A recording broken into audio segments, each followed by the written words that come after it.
Sushi story. From Asia to us, rice together with seafood and seaweed has few calories, although it is a very necessary dish considering the content of vitamins and other necessary substances. It is about iodine, zinc, potassium, phosphorus, which this food is rich in. Because of its flora and fauna, Asians are healthy and long-lived.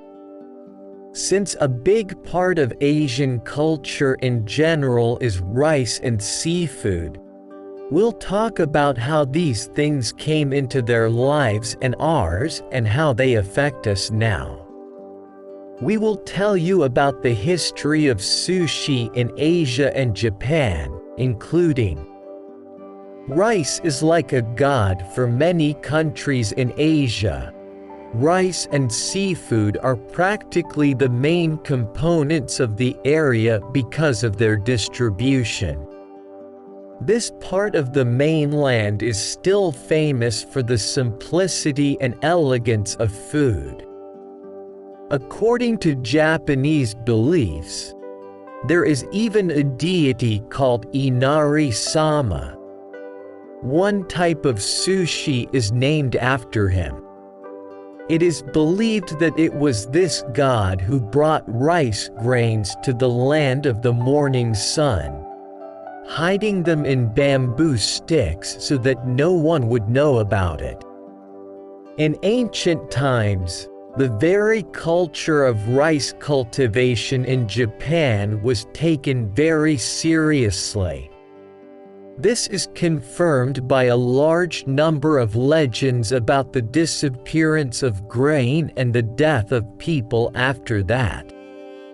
Almost everything depended on the cultivation of this crop: a person's wealth, level of well-being, health.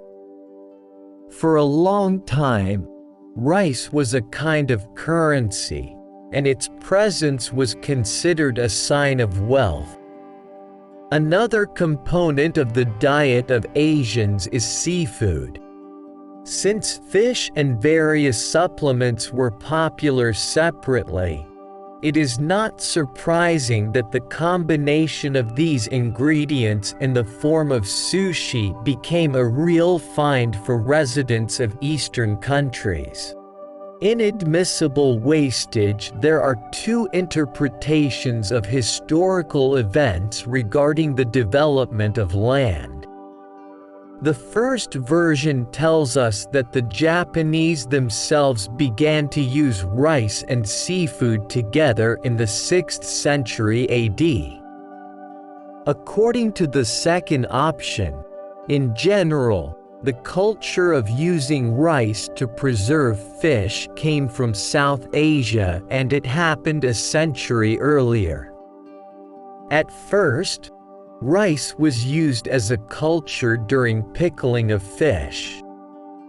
The fish was cut into pieces, salted and laid out in layers in a barrel, mixed with boiled rice.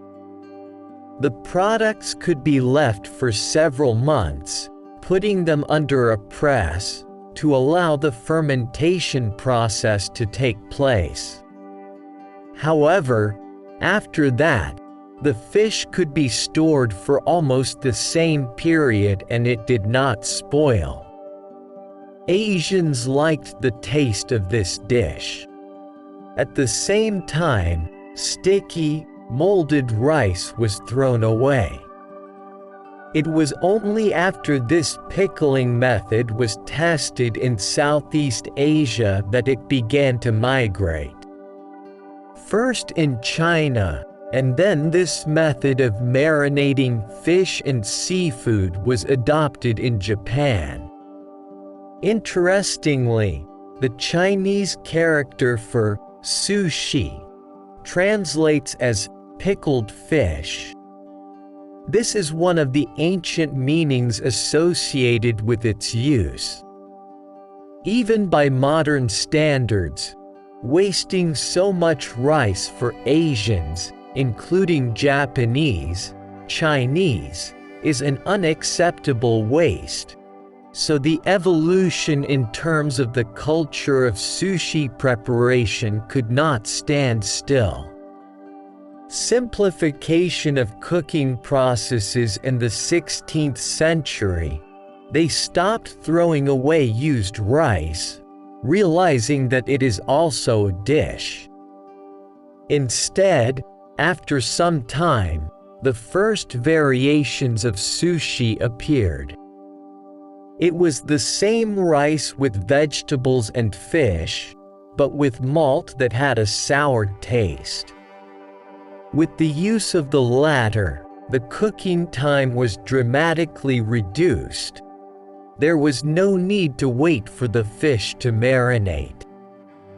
In the 17th century, the now popular rice vinegar was invented, which completely replaced the fermentation process.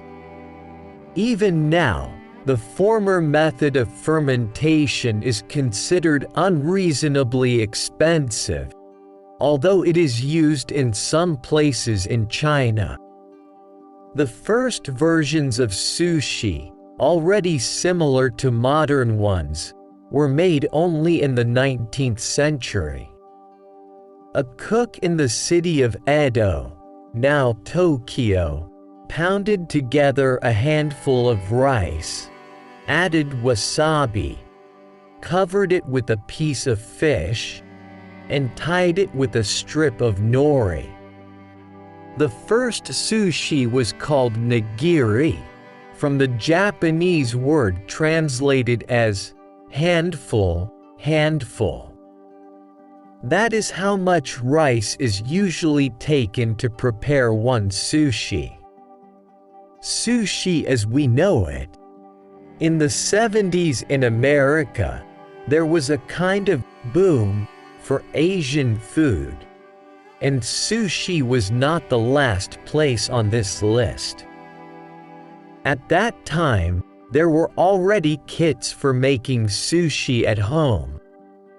In addition, in order to satisfy the demand for the product, manufacturers tried to mechanize the process.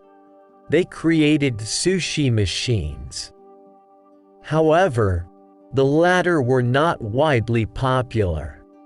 In Japan, the process of making sushi is taken very seriously, and an untrained cook is not allowed in the kitchen. Now any Japanese will definitely name you more types of sushi than you know. And anyway, the following landmasses are a common classification of species. Maki, so-called rolls. Tamaki, cone-shaped sushi. Nigiri, the simplest sushi. Gunkan, oval-shaped sushi wrapped in nori. If you decide to try real sushi and not the Western equivalent, you should go to Japan or to restaurants where the owner is Asian and the sushi chef is Japanese. However, even then, note that sushi filling is a seasonal product. In different seasons, products are worth differently. Find an interesting taste for yourself and go to get to know the flavors of Asian and Japanese cuisines.